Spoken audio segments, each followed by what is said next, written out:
મુખ્યમંત્રી ભૂપેન્દ્ર પટેલે અમદાવાદ ખાતે 20મી ન્યુરો અપડેટ 2023 કોન્ફરન્સનો પ્રારંભ કરાવ્યો હતો। આ કોન્ફરન્સના ઉદ્ઘાટન પ્રસંગે મુખ્યમંત્રીએ જણાવ્યું કે વિકાસની રાજનીતિ થકી આજે દેશના છેવાડાના માનવી સુધી વિકાસ પહોંચ્યો છે। પહેલા નાના માણસો માટે પ્રાઇવેટ હોસ્પિટલમાં આરોગ્ય સેવાઓ મેળવવી આર્થિક દ્રષ્ટિએ ખૂબ જ મુશ્કેલ હતી। વડાપ્રધાન નરેન્દ્ર મોદીના માર્ગદર્શનમાં પ્રધાનમંત્રી જન આરોગ્ય યોજના આજે વિશ્વની સૌથી મોટી આરોગ્ય લાભ યોजना है।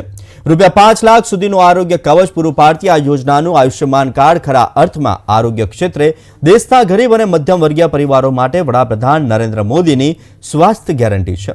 વાઇબ્રન્ટ ગુજરાત સમિટ અને ન્યુરોલોજી કોન્ફરન્સ સંદર્ભે વાત કરતા મુખ્યમંત્રીએ જણાવ્યું હતું કે ગુજરાતમાં તમામ ક્ષેત્રે સર્વાંગી વિકાસના ધ્યેય સાથે વડાપ્રધાન નરેન્દ્ર મોદીએ 20 વર્ષ પહેલા વાઇબ્રન્ટ ગુજરાત સમિટની શરૂઆત કરાવી હતી। આરોગ્ય, ફાર્મા, કેમિકલ સહિત દરેક ક્ષેત્રે આજે આ ગ્લોબલ સમિટના ફળ આપણે મેળવી રહ્યા છીએ।